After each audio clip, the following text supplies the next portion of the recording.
Good afternoon, my favorite group, my public speaking group. So today I'm going to give you this very short video explaining more about the midterm speech because I thought it's going to be easier than explaining to you in class and then you might forget some stuff. So having a recorded video about it would actually help you prepare better. So I'm going today to explain first the general instructions about the midterm speech, and then I'll talk about what are the choices for the speech in terms of topics and also some other instructions. So let's start with the first part. So in terms of your midterm speech, it's going to be held throughout the whole week. So it's going to start from the 7th of March till the 11th of March. And I'm going to have the sessions on Zoom. No, you don't have to be in person when you do this speech. So you don't have to be on campus. Everything will be, of course, online. And it's not going to be next week because you are already busy with your midterm. So I decided to have your midterm speech on Zoom the week after. And why actually I have decided to make it throughout a whole week? Because I mean, if I do this speech in one class, we might run out of time and we might not have enough time to do all of your speeches, especially if there were any technical issues and so on. So I decided to do it throughout a week, and I have provided you with an Excel sheet. Of course, you will have the link to it in the document uploaded to Blackboard, and also I'll share the link onto your Telegram group. So there you would find these dates and suggested times. And all you have to do is to decide what day and what time you want to present. Okay. Of course, the presentations can be done, as I told you, it's in groups. It can be done in pairs, and you can do it individually. It is all up to you. So if you are presenting solo, you go to that Excel sheet, you write your name next to the date and time, and of course, you provide me with your email. If you're presenting as a group, then you need to write all the names of the people in that group and also the email of the leader of the group so that I can send you the Zoom invitation too. And in this way, I have kind of helped you in two ways. First of all, you're not in a way presenting in front of everybody. You're only presenting in front of me in the Zoom session. So in a way, you should feel more relaxed, and the presentation shouldn't be, making you feel a bit nervous, especially that it's graded and it has a huge percentage of the course. So this is the first benefit.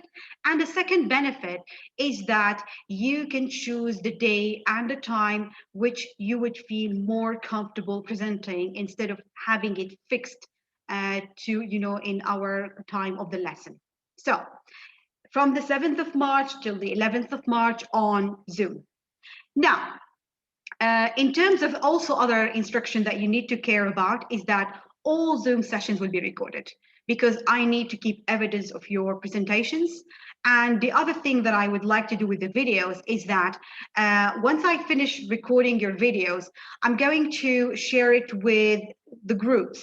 What I mean in here, for example, all the gentlemen's videos will be shared with the gentlemen's, so that they can see each other's work and they can help each other improve. And all ladies' videos will be shared within the ladies group only. So in a way, we actually can have access to people's videos. But again, as I say, a gentleman videos will be shared with the gentlemen and ladies videos will be shared with the ladies. Same principle as Flipgrid, but of course, this time it's going to be live, not really recorded. Now, you need to be sure that you're wearing your national dress, kandura for gentlemen and abaya for ladies. It's very important to stay professional and official as much as we can, okay? And make sure that your camera and microphone are working properly and that you have a good network or you have a good connection. Now, you need to have a microphone and a camera, and it's obligatory. It is a must. It's not a choice. So if you are working usually on desktop, you need to make sure you have access to a good lab with a microphone, a laptop with a microphone. Because if if you don't have a camera on your desktop, which of course you wouldn't, and you're presenting without a camera, you won't get the grade. I want you to present using the camera and using the microphone. If you're presenting solo, of course, you turn on your video and camera during the Zoom session. If you're presenting as a group, all of you should turn on your cameras, and then the one who's speaking will be taking the microphone and so on. But of course, those who are presenting in groups, you have to coordinate really well. You have to, to try to figure out how you're going to present so that the presentation is natural. So, and for the most important part, all of you should be in the session, and I will not wait for anybody. Okay, you have to be all in the session as per the time you chose. All of you should be using cameras. And again, the way you divide the sections among each other, it has to be as natural as possible. So I don't feel like they are just small chunks of presentation, glued together. Other thing that you need to be careful about is that the setting, it should be professional. So I don't want to be surprised seeing stuff in the background like food, moving cats, flying dogs, birds, whatever. Try to make it as professional as possible. And if you're using notes, only use them to remember main points and reading evidence, but do not read your presentation from notes. I would tell if you're reading. I am clever. Side note, okay? So I would tell if you're reading from the notes or not, like complete presentation. You have to speak from yourself, but of course, if you want to remember an idea, if you want to show, you want to read a piece of evidence, of course, you can use notes for that. Now, let's talk about what would be the topics that you're going to choose from. So, in terms of time frame first, if you are presenting as a group, you need to speak around 7 to 10 minutes. If you're presenting in, let's say, pairs, it would be around 5 minutes. And if you're presenting solo, like alone, individual, you will be talking between 3 to 5 minutes. The topics that you will choose from is A, demonstrate a process or procedure. Like you choose a process or a procedure from your field of study or general, and you explain it. So maybe you will decide to explain about how a jet engine works. So if you notice, your midterm speech is an informative speech, okay? And of course, your audience is me and your friends in the class. So you need to provide kind of enough clarification if you're talking about something specific. So getting back to option A again, you can choose any procedure, any process you want. It doesn't have to be from your field. I will give you full freedom to choose anything. So if it's something general, it's really far away from engineering and your field of study, I have no problem. Second option is to describe a person that you really admire. This person can be somebody from your family, one of your friends, somebody famous, a celebrity you really, admire, and you feel kind of inspired by. And I want you to describe this person and what makes this person really that special. Third option is to describe a principle, a concept, or a theory related to your studies. So something that you studied and you just explain it. So it can be a theory, it can be a concept, it can be a principle. But don't forget, as I say, your audience will be myself and your friends who do not necessarily share the same field of study of engineering as yourself. So you choose one of them. And the key thing in all of that is that you need to select a topic that you really like, something that you feel comfortable to talk about, something that you would find information about and you feel inspired to talk about. I want to see your personality. I want you to shine in this speech.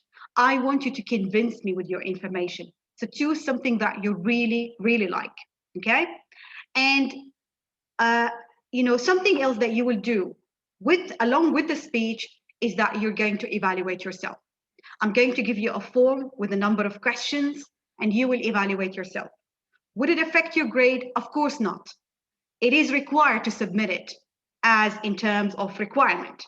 That's the part you will be graded on. But what you will say about yourself wouldn't really affect your grade. But I wanted to be honest. This is an exercise of self-reflection, to reflect on yourself, reflect on what you actually do right and what you do wrong. Self-reflection is very important when you present or when you give public speaking. And I want you to get used to that. I do that all the time. I always reflect on what I do and I always try to improve. So I want to see this kind of honesty, integrity in your answers. Don't worry about criticizing yourself. The more you criticize yourself, the better you get, because that means you are trying to improve. Okay? So there will be two forms attached with the instruction form.